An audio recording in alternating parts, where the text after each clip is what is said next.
국내 코로나19 확진자 수가 오늘 하루 500명 이상 추가돼 1,766명으로 늘었습니다. 질병관리본부는 지금 대구 신천지 교인들이 위험도가 가장 높다며 이들을 조기에 발견하면 2, 3차 전파를 막을 수 있다고 밝혔습니다. 신천지 측은 정부에 교육생 6만 5천 명을 포함한 신도 31만여 명의 명단을 제출했습니다. 또 지난해 12월 이후 지금까지 중국에서 88명의 신도가 국내에 입국했다고 밝혔습니다. 대구에서 코로나19 확진 판정을 받은 뒤 병상이 부족해 자가격리 상태에서 대기 중이던 70대 남성이 숨졌습니다. 국내 13번째 사망자인데 대구에선 확진 판정 뒤에도 병원 치료를 받지 못하는 환자가 수백 명에 이르고 있습니다. 우체국과 하나로마트 등을 통한 마스크 공적 판매가 시작됐습니다. 그리고 소상공인을 위해 건물주가 임대료를 인하할 경우 인하분의 절반만큼 정부가 세금을 감면해 주기로 했습니다. 전국 신천지 피해자 연대가 코로나19 역학조사에서 거짓 자료를 제출한 혐의 등으로 이만희 신천지 총회장을 검찰에 고발했습니다.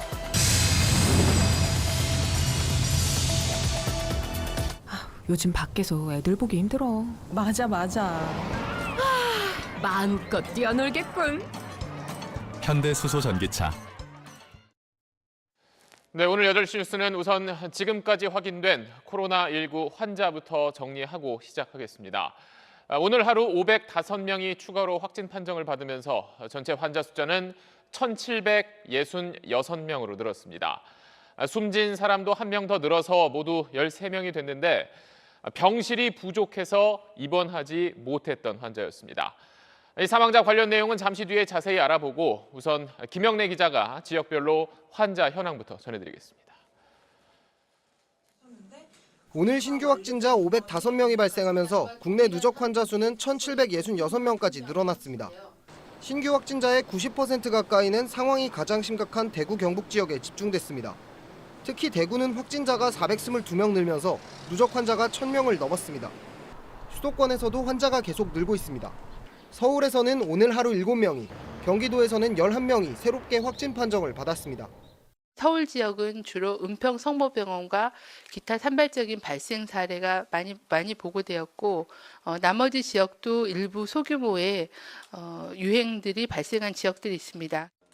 신천지 대구교회는 1차 검사 결과가 나온 1,016명 가운데 82%가 확진 판정을 받았다고 밝혔습니다. 보건당국은 대구 지역 신천지 교인에 대한 검사가 진행 중이어서 앞으로도 당분간 신규 환자 증가가 이어질 거라고 내다봤습니다. 오늘 내일 정도까지는 그 유증상자에 대한 검사 결과는 정리가 될 걸로 그렇게 보고 있습니다. 양성률은 결과가 다 나와봐야지 판단할 수 있을 것 같고요. 상당히 높은 편으로 보고 있습니다.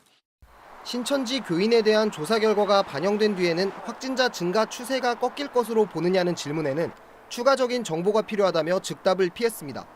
국내 사망자는 대구에서 70대 남성이 추가로 숨지면서 13명으로 늘었습니다. 기존 환자 가운데는 2명이 격리 해제돼 오늘 퇴원했습니다. SBS 김영래입니다. 네, 앞서 잠시 말씀드린 대로 대구에서 숨진 70대 남성은 병실이 없어서 집에서 기다리고 있던 환자였습니다. 대구 경북 지역 환자가 최근 확 늘면서 치료 병상이 현재 부족하기 때문입니다. 지금 대구에서만 환자 숫자가 1,100명이 넘었는데 절반 정도가 병상을 배정받지 못하고 있습니다. 계속해서 안상우 기자입니다. 오늘 추가로 목숨을 잃은 환자는 신천지 신도인 74살 남성입니다. 지난 22일부터 발열과 기침 등 증상을 보여 진단 검사가 이뤄졌고 그제 확진 판정을 받았습니다. 하지만 입원할 병실이 부족해 자가격리 상태에서 대기하던 중 호흡곤란 증세가 심해졌습니다. 이송 과정에서 심정지가 발생하여졌고 도착한 이후에 심폐소생술을 시행하였지만 9시가 지난 시점에 사망하신 것으로 알고 있습니다. 고령인데다 20년 전 신장 이식을 받아 기저질환이 있었지만 확진 판정 이후에도 여전히 입원 대기 상태였습니다. 보건당국은 중증 환자를 신속하게 분류해 관리하지 못했다고 인정했습니다. 일시에 늘어나는 확진자 수를 감당하기 어려운 상황이 된 겁니다. 현재 대구 지역에서는 확진자 숫자가 일시에 좀 늘고 있기 때문에 중증도에 따른 적절한 분류를 제때 하는 것에 대한 어려움이 있습니다. 대구시의 확진 환자 수는 오늘 오후 기준 1,132명으로 여전히 절반 정도가 병상을 배정받지 못해 집중 치료를 받지 못하고 있습니다. 보건당국은 나이와 기저질환, 증상 등에 따라 중증 환자를 분류할 지침을 마련해 적용하겠다고 밝혔습니다. SBS 안상우입니다.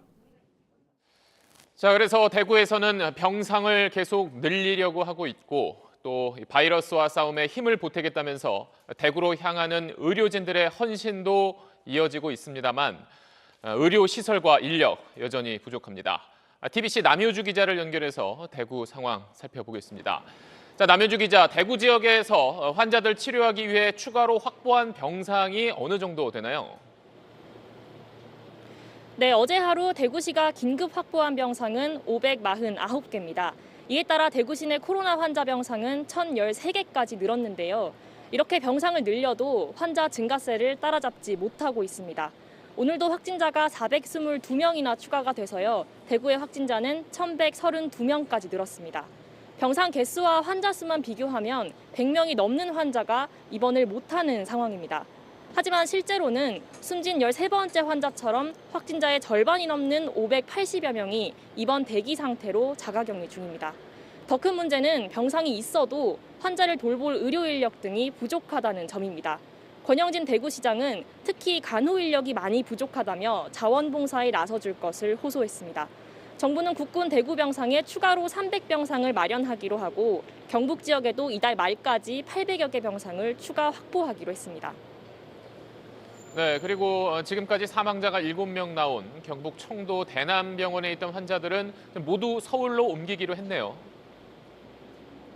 네, 그렇습니다. 청도 대남병원의 확진자들은 대부분 정신병동에 장기 입원한 환자들이라서요. 건강 상태가 좋지 않습니다. 더구나 음압시설도 없고 장비도 부족해 격리치료가 한계에 다다랐다 이런 판정을 받았는데요. 이에 따라서 지난 이틀 동안 환자 20여 명을 국립정신건강센터로 옮겼는데 남은 환자 30여 명도 내일까지 서울의 전문 치료기관에 옮겨 치료를 하기로 했습니다. 지금까지 경북대병원에서 TBC 남효주입니다. 네, 서울 양천구에서는 헌혈버스에서 체혈을 담당하는 간호사가 확진 판정을 받았습니다. 그 헌혈버스가 갔었던 경찰서와 군부대는 곧바로 방역 작업에 나섰습니다. 강청환 기자입니다. 서울 양천구에 거주하는 확진자는 서울중앙혈액원에서 체열 업무를 담당하는 26살 여성 간호사 A씨입니다. A씨는 지난 10일 또는 11일 은평 성모병원에서 체열 업무를 수행한 뒤 지난 25일까지 헌혈버스를 타고 경찰서와 군부대 등을 돌며 체열을 해온 것으로 파악됐습니다. 해당 경찰서와 군부대에는 비상이 걸렸습니다. 경찰서의 방역이 이뤄졌고 헌혈에 참가한 직원들은 자가 격리됐습니다. 대한적십자사는 헌혈버스를 모두 소독하고 A씨가 근무한 서울중앙혈액원과 연신내 헌혈의 집 등 관할 16개 헌혈의 집 운영을 일시 중단했습니다. 다 차단했어요. 정부에서 차단하면서 아무도 없어요. 다만 혈액을 통한 감염 가능성은 낮고 A씨가 마스크를 쓰고 손 소독을 했기 때문에 체열 과정에서 전염될 가능성도 낮다고 밝혔습니다. A씨가 체열 업무를 했던 은평 성모병원에선 지난 21일 환자 이송 업무를 맡은 직원이 최초 확진 판정을 받은 이후 현재까지 모두 12명이 확진 판정을 받았습니다. 서울 확진자는 질병관리본부 통계를 기준으로 56명으로 늘었습니다. 경기도에선 광명에서 첫 확진자가 나와 도내 전체 31개 시군 중 절반이 넘는 17개 시에서 확진자 62명이 나왔습니다. SBS 강청환입니다. 네, 수만 명이 다니는 서울의 큰 교회에서도 잇따라 확진 환자가 나오고 있습니다. 그래서 이번 주말 예배를 취소하는 교회도 있고 또 천주교는 사상 처음으로 모든 미사를 중단하기로 했는데 몇몇 대형 교회는 주일 예배를 그대로 진행한다는 계획입니다. 이 소식은 김정우 기자입니다. 서울 강남 소망교회 예배당 입구가 굳게 닫혔고 대형 주차장도 텅 비었습니다. 안양에 거주하는 교인이 코로나19 확진 판정을 받은 뒤 교회 문을 닫은 겁니다. 주차장에도 펜스를 닫혀가지고 아예 차들도 못 들어오고 목사님이 말씀하신 걸 가지고 인터넷에 우리가 차들 들어가가지고 보는. 부목사가 확진 판정을 받은 서울 명성교회에선 밀접 접촉자 215명에 대한 대규모 진단검사가 진행됐습니다. 142명은 음성 판정을 받았지만 73명은 결과를 기다리고 있습니다. 주일 예배가 임박하면서 교회들은 비상에 걸렸습니다. 천주교는 236년 역사상 처음으로 전국 교구의 모든 미사를 중단하기로 했고, 불교계에서도 예정된 법회를 줄줄이 취소하고 있지만 개신교 대형 교회들은 여전히 입장이 엇갈립니다. 온누리교회는 이번 주말 예배를 취소했지만 여의도 순복음교회와 사랑의 교회, 광림교회 등은 현재까지는 주일 예배를 그대로 진행한다는 계획입니다. 실부 예배까지가 있는데 그걸 5번으로 축소를 하고 계속해서 조율하고 그렇게 하고 있는 중입니다.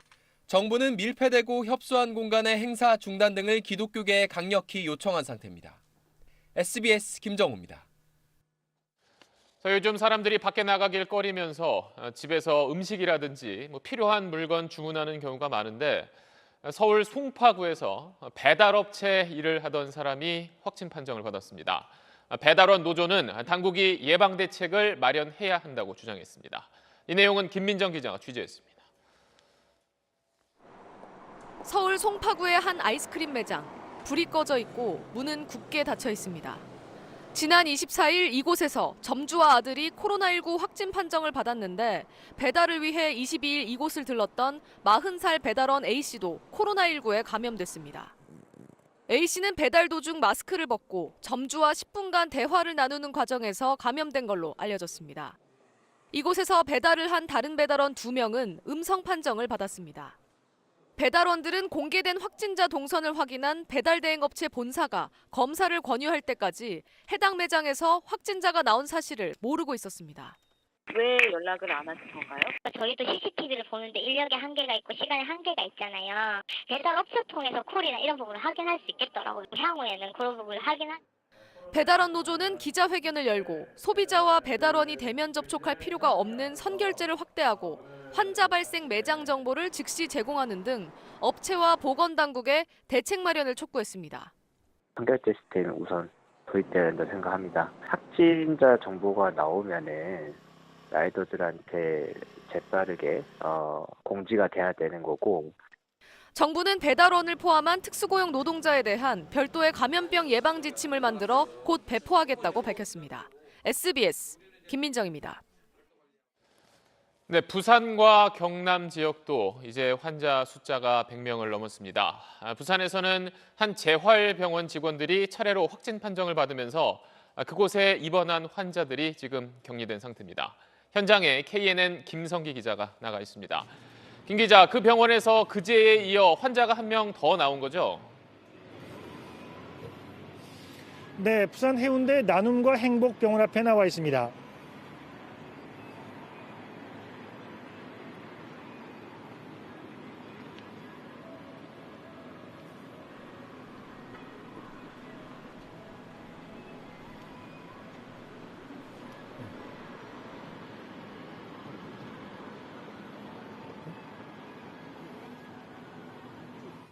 네, 어제 확진 판정을 받은 부산 56번 환자가 이 병원의 간호조무사인 것으로 확인됐습니다.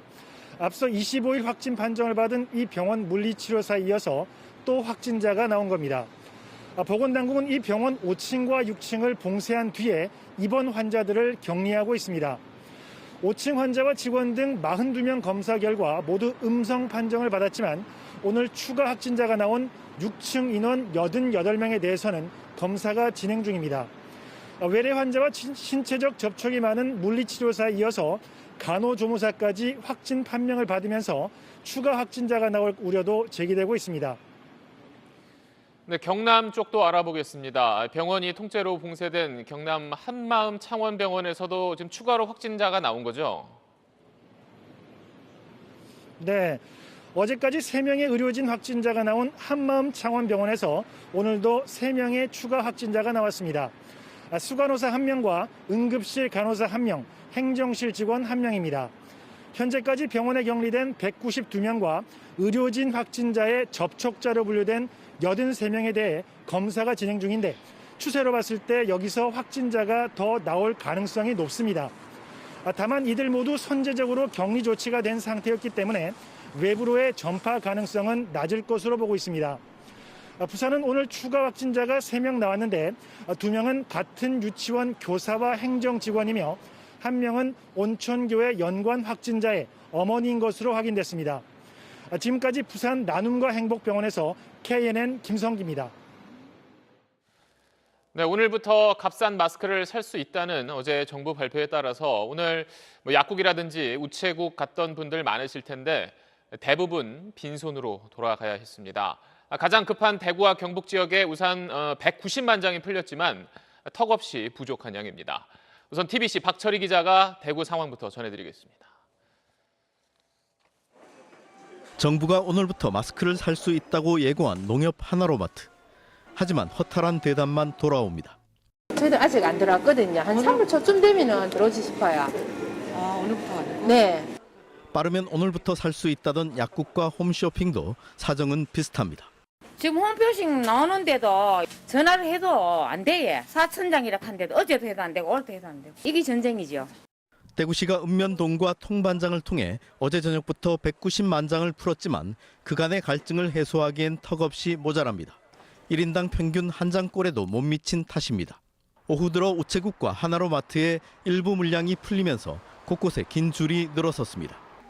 앞뒤로 빽빽한 인파 속에 몇 시간씩 있다 보면 자칫 감염 위험도 있지만 그래도 줄을 서지 않으면 살 수 없는 게 현실입니다. 12시 반부터 그랬으니까 1시에 58분 거의 2시간, 1시간 반. 1시간 반 정도 기다리십니다. 네. 종일 마스크를 찾아 헤맨 힘든 하루. 하지만 취약계층 어르신들은 이마저도 어렵습니다. 은우수에는 들었어요. 동네에서는 못 듣고. 예, 안 줍니다. 마스크는 좀 되게 좀 모아두셨습니까? 없습니다.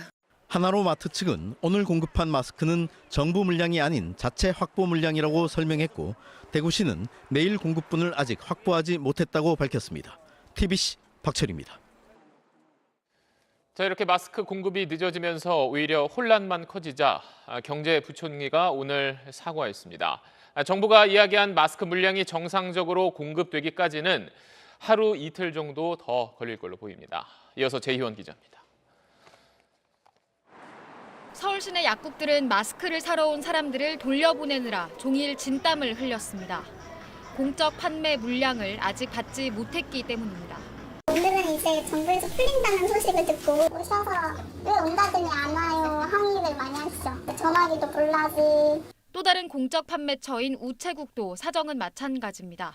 서울 시내 한 우체국입니다. 이곳에도 아침부터 많은 시민들이 마스크를 사려고 찾아왔는데요. 보시다시피 대구 청도 지역과 전국 읍면 소재 우체국에서만 판매한다는 안내문이 붙어 있습니다. 언제 판다고? 10월 2일부터. 말도 안 돼 정말.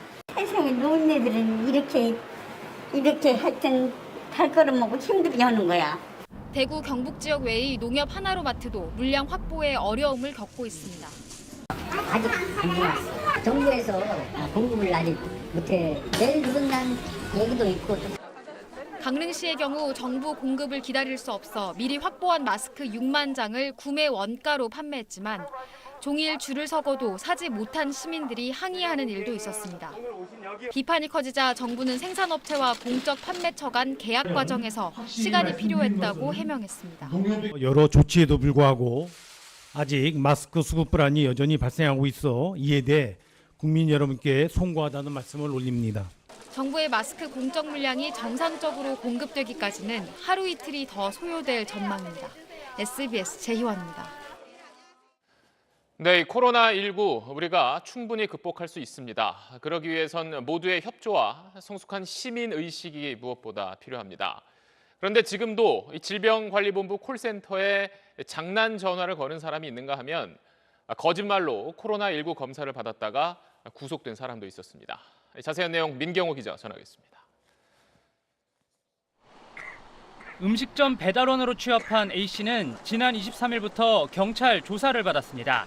주유카드로 담배 등 개인 물품을 샀기 때문인데 A씨는 경찰 조사에서 대구 신천지 교회 집회를 다녀 자가격리 대상자가 됐다고 진술했습니다. 자신이 대구를 갔다 왔고 보건소에서 자기가 이제 검진을 받았고 음성 판정을 받았다. 하지만 아무런 의심 증상이 없는 상황. 수상하게 여긴 경찰이 카드 사용 내역 등을 분석했더니 당시 A씨는 광주광역시에 있었던 걸로 확인됐습니다. A씨는 이미 광주광역시에서 오토바이 절도 등 혐의로 입건된 상태로 구속을 면하기 위해 자가격리 대상자라고 거짓말을 한 걸로 전해졌습니다. A씨는 결국 횡령 외에 공무집행 방해와 감염병 예방법 위반 혐의까지 더해져 구속됐습니다. 질병관리본부 감염병 콜센터 1339에 장난 전화를 걸어 욕설을 하는 유튜브 영상도 올라왔습니다. 제가 이제 지금 조금 기침이하고 열이 있어가지고 죄송합니다. 제가 이제 팁장애가 있어요. 이게 말끝마다 이제 욕을 하는 팁장애가 있는데 이거 조금 이해 좀 부탁드리겠습니다. 비판이 이어지자 이 유튜버는 술을 마셔 심신미약 상태였다고 해명했는데 경찰은 공무집행방해 혐의로 입건할지 여부를 검토하고 있습니다. SBS 민경호입니다. 자, 이뿐 아니라 자가격리 대상이거나 또 확진 판정까지 받은 사람이 집 밖에 나가거나 또 고속버스를 타고 멀리 다녀온 경우도 있었습니다. 이런 격리 지침을 어길 경우 최대 징역형까지 처벌받을 수 있습니다. 계속해서 배준우 기자입니다. 대구에서 코로나19 환자가 주민센터를 방문한 사실이 드러나 보건당국과 경찰이 조사에 나섰습니다. 대구 달서구청 공무원인 이 남성은 지난 24일 확진돼 자가격리를 통보받았는데 이튿날 주민센터를 간 걸로 확인됐습니다. 확진자로 되고 나서 달서구청에 개인 문제 때문에 왔다 간 일은 있을 수 없는 일입니다. 경찰과 협조 체제를 유지하면서 하고 있고. 자가격리 기간 중 대구에서 포항으로 이동한 20대 남성도 당국에 적발됐습니다. 지난 16일 신천지 대구교회 예배에 참석해 대구시가 자가격리를 통보했지만 이를 무시하고 원거리를 이동했다가 어제 최종 확진 판정을 받은 겁니다. 대구에서는 자가격리 하라고 통보를 했는데 어기고 여기 와가지고 여기서 정신과하고 여기서 확진 받아버렸어요. 대구의 70대 여성은 자가격리 상태에서 남편과 고속버스를 타고 딸이 거주하는 남양주시로 이동했다가 남편과 함께 확진 판정을 받기도 했습니다. 대구가 혼란스러우니까 딸네 집으로 오신 거죠. 그 본인들한테 여쭤본 바로는 자기네가 인식을 못했다 그러더라고요. 이렇게 자가격리 지침을 어기는 사례가 잇따르자 정부는 처벌 수위를 기존 최대 300만 원의 벌금형에서 1년 이하의 징역형으로 대폭 강화했습니다. 하지만 법의 감시는 한계가 있을 수밖에 없어 시민의식이 절실합니다. 또 자가격리자들에게 책임감과 안정감을 주기 위한 심리상담을 병행하는 방안도 고려할 필요가 있다고 전문가들은 조언합니다. SBS 배준우입니다. 이번엔 신천지 교회를 짚어보겠습니다. 어제 저희가 정부가 받은 21만 명 교인 명단에 해외 교인 그리고 예비 교인격인 교육생이 빠져 있었다고 전해드렸습니다. 방역망에 허점이 생길 수 있다는 지적에 정부는 오늘 신천지로부터 10만 명 정도의 명단을 추가로 받아냈습니다. 지금 지자체들이 전수조사를 벌이고 있는데 증상이 있다고 답한 사람들이 상당수입니다. 임태우 기자가 보도합니다. 정부가 신천지로부터 추가로 건네받은 명단은 해외 교인 3만 3천 명과 예비 교인격인 교육생 6만 5천여 명까지 9만 8천여 명입니다. 신천지 측은 해외 교인은 국내 역학조사와 무관하고 교육생들은 개인정보 유출 문제가 있다며 명단 제출을 거부했는데 의혹이 제기되자 태도를 바꾼 겁니다. 보안을 분명하게 종대버려서 각 시도, 지사, 지방자치단체에 줄 때 거기 책임 각서를 바꿔줄 것 같아요. 각 지방자치단체는 어제부터 신천지 교인에 대한 전수조사에 돌입했습니다. 어디 아프신 데 있으세요? 발열이나 기침, 가래 이런 거 없으시죠? 네. 발열 등 의심 증상이 있으면 선별진료소에서 검사를 받도록 하고 증상이 없어도 대구나 과천의 신천지 교회를 방문했으면 자가격리 후 역학조사관을 파견합니다. 저녁 7시까지 집계된 의심 증상자는 광주의 경우 200명을 넘었고 경북이 84명, 울산이 68명입니다. 일찌감치 강제 조사로 신천지 명단을 확보한 경기도는 의심 증상자 215명을 찾았는데 그중 8명이 확진자로 드러났습니다. 모두 지난 16일 과천 신천지 예배에 참석한 사람들이어서 새로운 감염 확산이 걱정되는 상황입니다.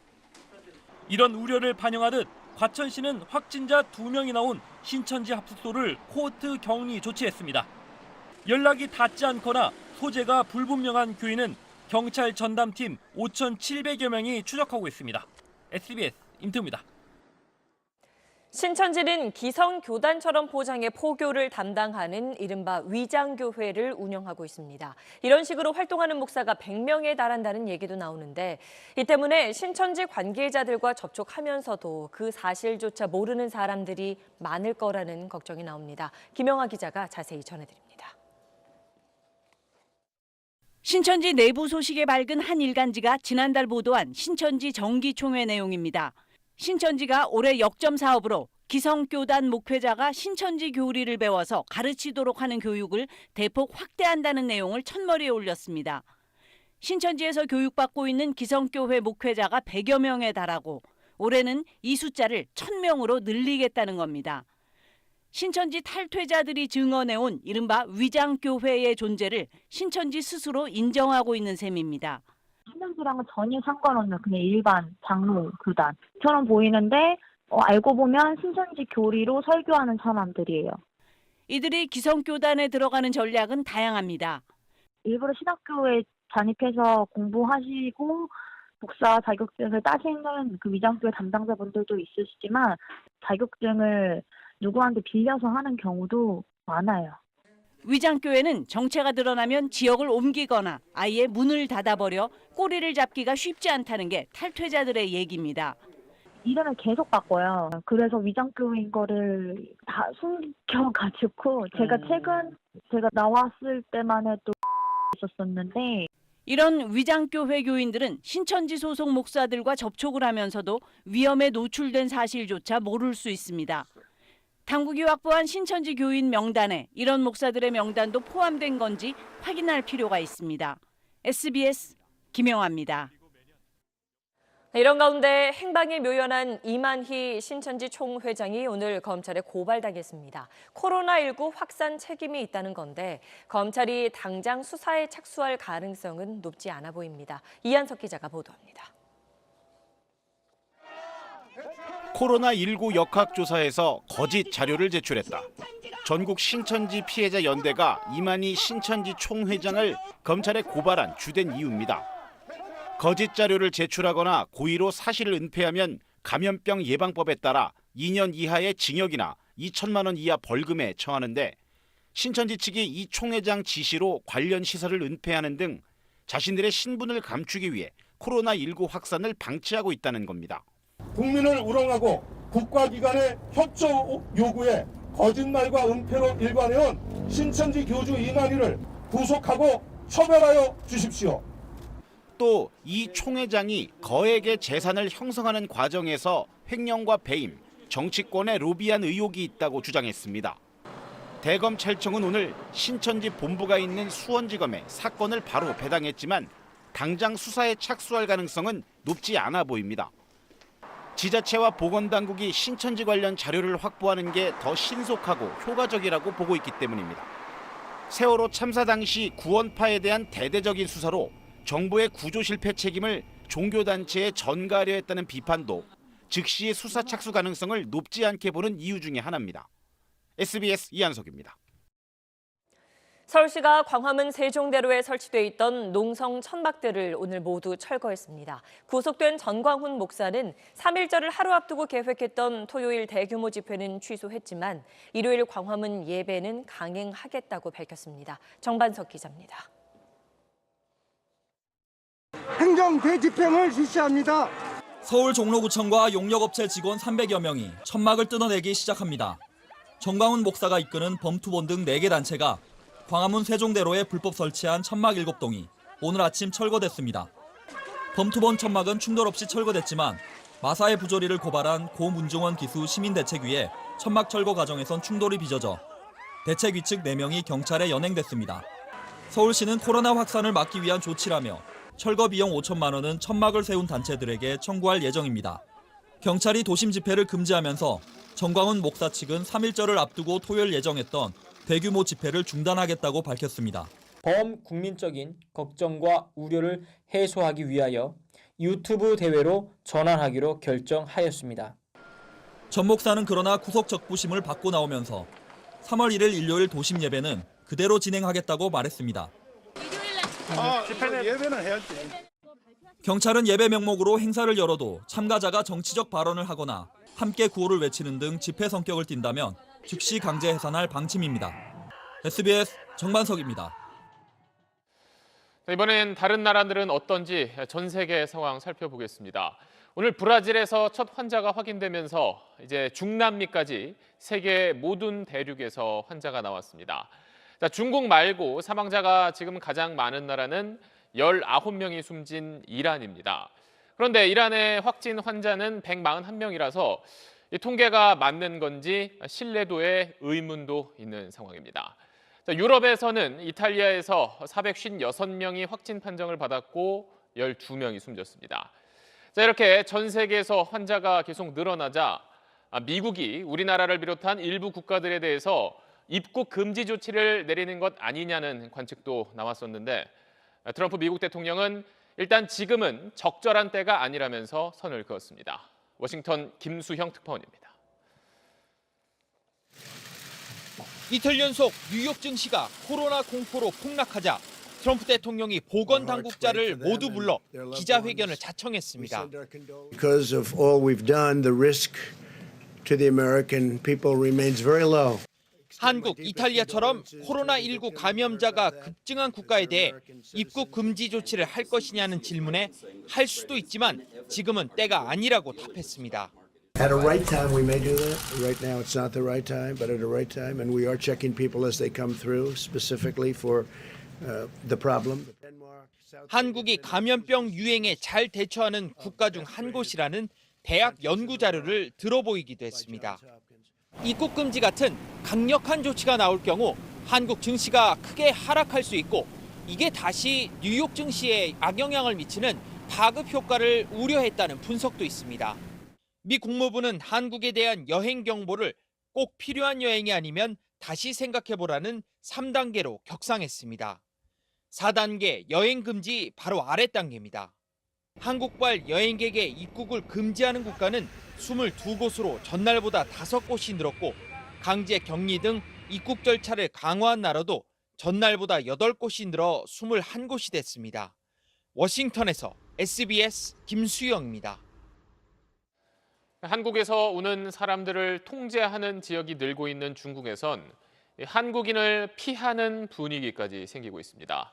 그런 가운데 이 코로나19가 처음 시작된 곳이 중국이 아닐 수 있다는 주장까지 나왔습니다.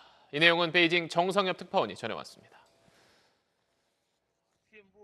난징, 웨이야에 이어 옌타이, 션양, 옌지, 션전, 시안도 한국발 입국자를 격리 중인 걸로 파악됐습니다. 현재 격리자 수가 270여 명에 달하는데 앞으로 격리 조치를 예고한 지역도 계속 늘어나는 실정입니다. 이런 입국 통제 강화는 한국인 기피 분위기로 이어지고 있습니다. 마스크를 쓰라는 한글 현수막이 붙었고 한국인 출입을 금지한 상점도 보입니다. 한국에 다녀온 교민이 아파트에 들어가지 못하고 한국이나 한국인 가족이 있는 사람은 아예 출근하지 말라는 곳도 늘고 있습니다. 강경화 장관이 유감을 표시한 것엔 관영 매체가 나서서 방어막을 쳤습니다. 통제 강화는 외교가 아닌 방역의 문제라며 중국인들이 여행 금지를 당했을 때 기분이 나빴지만 이해했다고 강조했습니다. 코로나19 발원지가 중국이 아닐 수 있다는 주장도 제기됐습니다. 중국에선 사스 퇴치의 영웅으로 불리며 지금도 방역을 주도하고 있는 중난산 박사가 이렇게 말했습니다.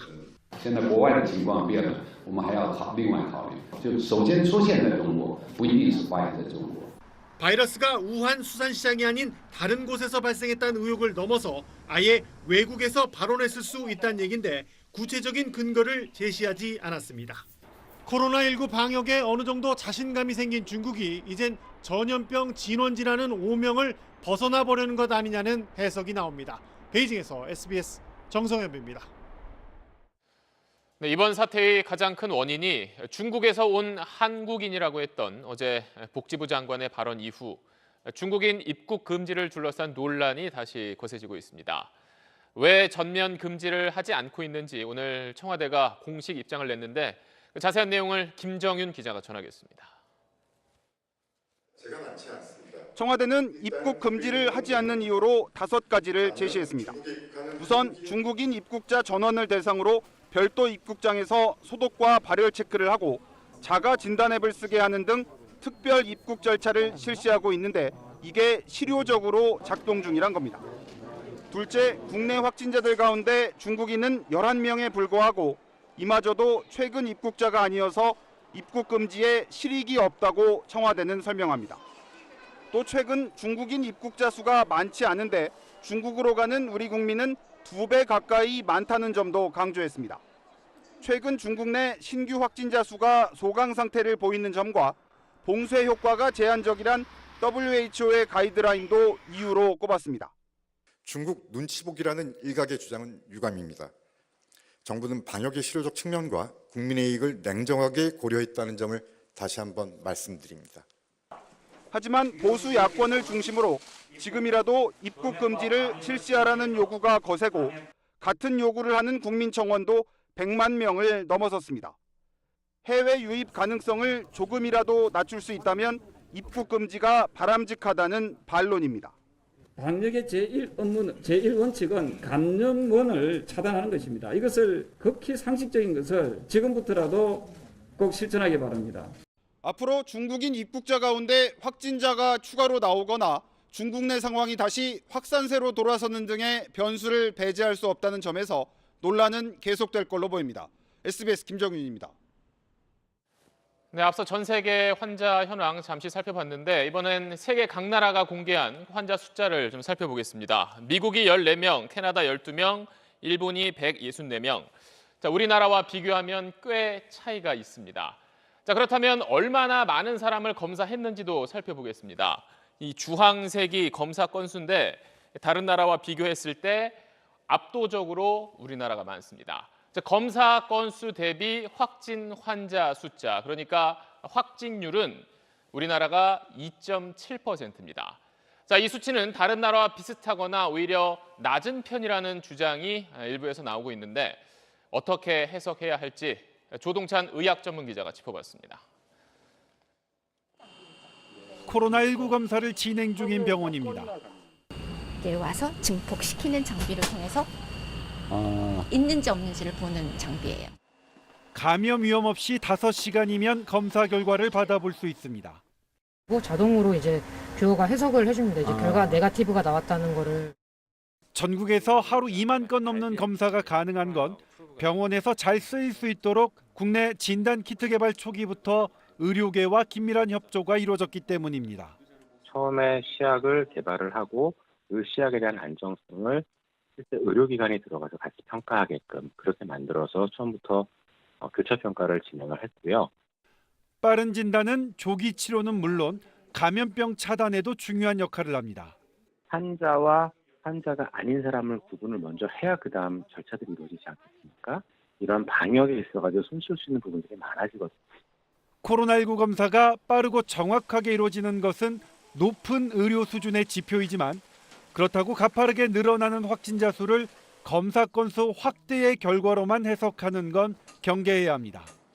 중증으로 이어질 수 있는 고위험군 환자들에게 신속한 검사법이 먼저 적용돼 적절한 치료로 이루어지도록 하는 게 중요합니다. SBS 조동찬입니다. 코로나 사태가 길어지고 소상공인들이 위기에 몰리면서 점포 임대료를 자발적으로 깎아주겠다고 나서는 건물주들이 늘고 있습니다. 정부는 임대료 인하분의 절반만큼을 세금에서 감면해주는 지원책을 내놨습니다. 이성훈 기자입니다. 젊은이들로 북적이던 서울 홍대 거리는 텅 비었습니다.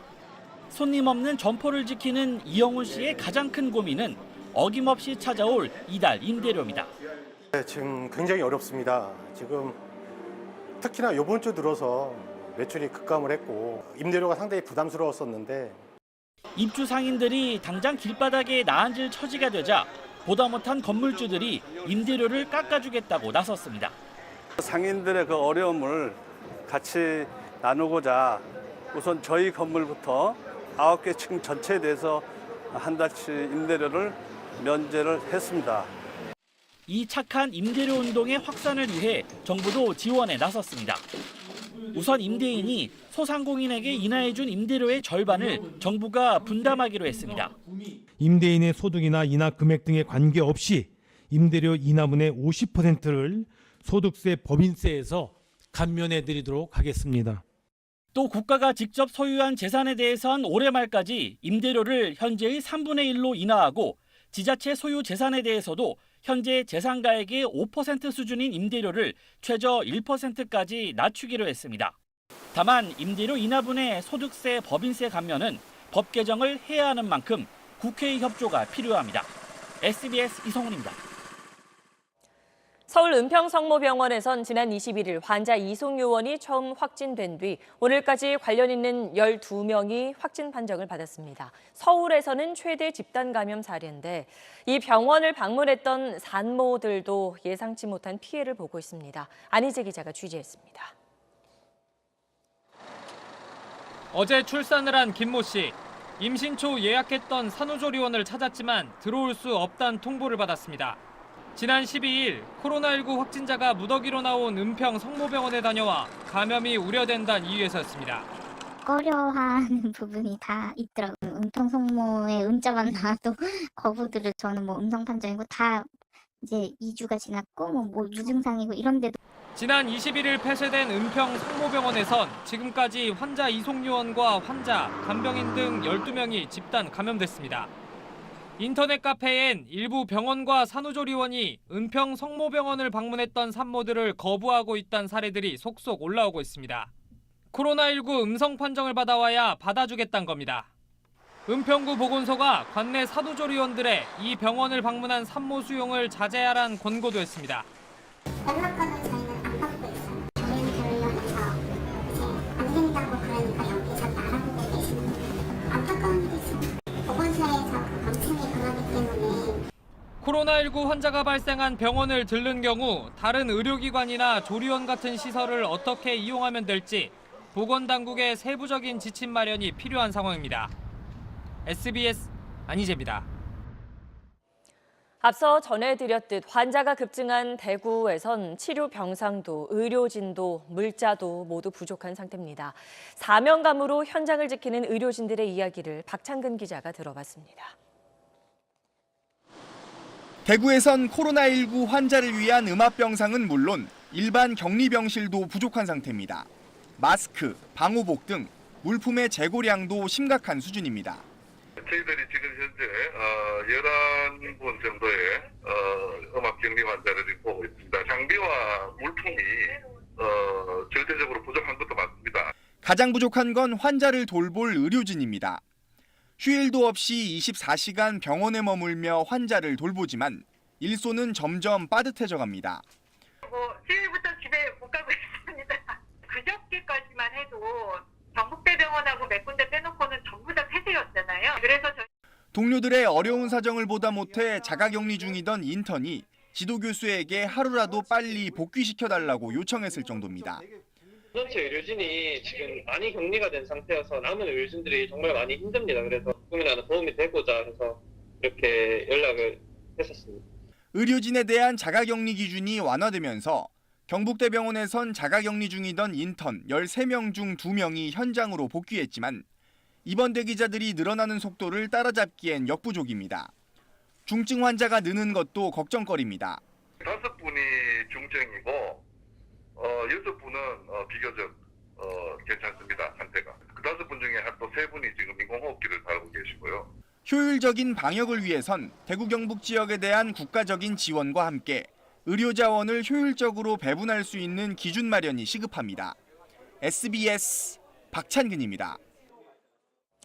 요즘 SNS에 동네에서 흰색 보호복 입은 소방구급대원을 봤다며 사진과 함께 걱정하는 글이 많이 올라오고 있습니다. 그럼 소방대원들이 이런 보호복 입고 출동한 경우 모두 코로나19와 관련이 있는 걸까요?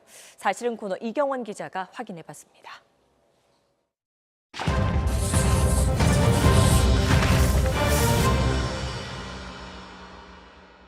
감염 보호복을 입은 소방대원들이 구급 활동을 하는 사진들입니다. 코로나 확진자가 쓰러졌다, 확진자가 탈출하다가 붙잡혔다. 여러 소문이 퍼졌지만 모두 코로나19와는 관련 없었습니다. 시민 불안이 그만큼 크다는 건데 행정안전부 산하소방청은 이송 대상자가 열이 나거나 호흡기 증상을 보일 때 또 실신을 하거나 의식이 없을 때 보호복을 입고 출동하라는 지침을 내렸습니다. 그런데 광역지자체 소방본부 17군데에 알아보니까 최근엔 여건만 되면 가급적 보호복을 입고 나간다고 합니다. 특히 부산과 전북은 보다 엄격하게 모든 구조 활동에 보호복 입고 나가라는 지침을 내렸다고 합니다. 오늘 SNS에는 코로나19 자체 점검법이라는 글이 돌았습니다. 숨 깊게 마시고 10초, 내쉬고 10초간 참아라. 이 과정에서 기침 안 하고 불편함이 없으면 바이러스가 침투하지 않은 거다. 흉부 통증이 코로나19 증세라서 심호흡으로 흉부를 압박해 점검해 보란 것 같은데 코로나19 확진자 중에는 호흡기 증상이 없는 경우도 있습니다. 그러니까 사실이 아닙니다. 수시로 물을 마시면 바이러스가 물과 함께 위로 쓸려가 죽는다는 내용도 있었는데 물은 식도로 넘어가고 바이러스는 주로 기도를 타고 넘어가 호흡기를 전염시킵니다. 물 자주 먹는 걸로 바이러스의 침투를 막을 수 없다고 전문가들은 말했습니다. SBS 이경원입니다. 네, 정치권 총선 소식입니다. 더불어민주당의 1차 당내 경선에서 중진을 포함한 현역 의원 7명이 줄줄이 떨어졌습니다. 미래통합당은 태영호 전 북한 공사를 서울 강남갑에 배치했습니다. 백운 기자가 보도합니다. 육선 이석현, 초선 비례대표 권미혁, 두 민주당 현역 의원이 뛴 경선으로 관심을 모은 경기 안양 동안갑. 하지만 주인공은 따로 있었습니다. 변호사 출신 민병덕 경선 후보가 권리당원 50%, 일반 시민 50% 여론조사로 치러진 경선에서 두 현역 의원을 제친 겁니다. 전현직 의원 사이에 공개 설전까지 벌어졌던 서울 영등포 의뢰선. 김민석 전 의원이 현역 신경민 의원을 꺾었습니다. 3선 이상 중진 의원들의 공천 탈락도 잇따랐는데 5선 이종걸, 3선 이춘석, 심재권, 유승희 의원 등이 줄줄이 원외 인사들에게 패했습니다. 이 가운데 유승희 의원은 자체 판세 분석과 동떨어진 결과가 나왔다며 이의를 제기했습니다. 통합당은 당 지지세가 강한 서울 강남갑에 태영호 전 북한 공사를, 서울 송파병의 과거 안철수계 김근식 교수를, 경기 고양정에 김연아 의원을 공천했습니다. 서울 용산에선 권영세, 조상규, 황춘자 등 3명의 예비 후보가 경선을 치르기로 했습니다. 반면 5.18 민주화운동 유공자들을 괴물 집단이라고 칭했던 김순례 의원은 경기 성남 분당을 공천해서 탈락했는데 망언에 대한 책임을 물었다는 분석이 나옵니다. 안철수의 입이었던 김철근 전 국민의당 대변인까지 통합당에 입당하면서 안철수 전 의원의 입지는 더 줄었습니다. 현재 안 전 의원과 끝까지 함께하겠다고 명시적으로 밝힌 의원은 사실상 권은희 의원 한 명입니다. SBS 백운입니다.